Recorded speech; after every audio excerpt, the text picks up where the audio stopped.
जी बिल्कुल अभिषेक, आपने सही कहा। ब्रॉडर इंडेक्सेस में ही जो है पूरी तरह से आप देख सकते हैं कि आप सेलिंग आ रहा है, और mid cap small cap names में भी, और सेक्टोरली भी देखा जाए तो सिर्फ ऑटो ही सेगमेंट है जहां पे कुछ गेंस आ रहे हैं। लेकिन अहम बात बताएं बिग बजर्स में, तो पीएसयू बैंक्स में देखिएगा चौतरफा बिकवाली आ रही है।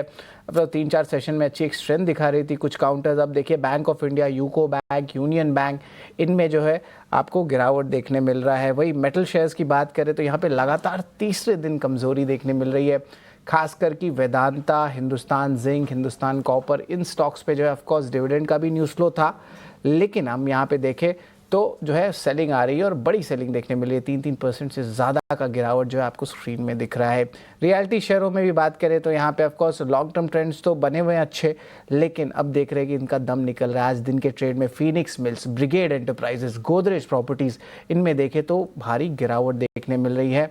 और सारे सेक्टोरल इंडेक्सेस अभिषेक जो है यहाँ पे गिरावट आ रही है। बस ऑटो ही एक स्पेस है जहाँ पे मोमेंटम देखने मिल रहा है। लेकिन जाइडस लाइफ, इस पे भी नज़र रखिएगा। यूएसएफडीए की 2 आपत्तियाँ जारी की गई है और इसमें भी मोमेंटम आ सकता है। और जो चुनिंदा ऑटो शेयर्स है, आयशा मोटर, एमएनएम, मारुति, इन पे भी नज़र रखिएगा। यहाँ पे एक अच्छी मोमेंटम आ रही है। और ऑफकोर्स कल भी हमने देखा था कुछ लॉन्ग पोजिशंस बन रहे थे, और हमने मैंशन किया था कल के क्लोजिंग शो में।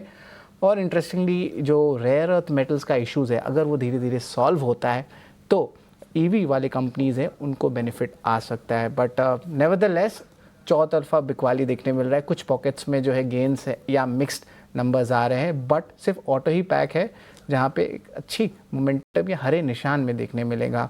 अभिषेक, मार्केट स्ट्रैटेजी जो है क्या रहने वाली है? करंटली ऑफकोर्स देखा जा रहा है कि एक्सपायरी है तो वॉलेटिलिटी रहेगी, पर विक्स उतना भी नहीं बढ़ा है अभिषेक, और एक मार्केट एक कोशिश कर रहा है रिकवरी का। एक छोटा स्पाइक भी आ रहा है, देखने मिल रहा है स्क्रीन में। तो किस तरह मार्केट सेटअप को आप देख रहे हैं अभी, वो बताएं। शरद, वोलेटिलिटी आज देखा जाए तो वैसे अपेक्षाकृत कम है जितनी होती है एक्सपायरी के दिन पर, और वो कम इसलिए कि आप इंडिया विक्स को देखेंगे जो कि उतार चढ़ाव और भय का सूचक है। इंडिया विक्स में आज नरमी आई, और आप देखिए 1% कमजोर है, 14 के आसपास का इंडिया विक्स है, तो उतना ज्यादा उतार चढ़ाव बाजारों में देखा नहीं। आज निफ्टी के अगर आप रेंज देखेंगे ना तो ऐसे अनिश्चित माहौल में भी करीब 125-140 अंकों के आसपास की रेंज होगी, तो 24,800 के आसपास है। अच्छी चीज ये है कि जो आज का जो सपोर्ट था बाजार ने उसको बचाया। हमने सुबह कहा था कि 24,700 निफ्टी का सपोर्ट लेवल है, और जो रेजिस्टेंस का जोन है वो अगेन 24,900 से 25,000 का बना हुआ है, तो उसमें कोई चेंजेस नहीं है। अब उस रेंज के दोनों साइड हम देख रहे हैं कि ट्रेडर्स को मौके मिल रहे हैं। अब जो बहुत ही होशियार ट्रेडर हैं, जो कुशल ट्रेडर हैं, वो तो इन मौकों को इनकैश कर रहे होंगे, लेकिन बहुत सारे ऐसे लोग जो एंटिसिपेट कर रहे होंगे और दांव सही नहीं बैठ रहे तो नुकसान भी होता है। तो हम खुद भी स्वयं भी ये कह रहे थे कि नहीं, आप इंडेक्स से दूर रहिए तो बेहतर है, उसमें कोई दिक्कत वाली बात नहीं है।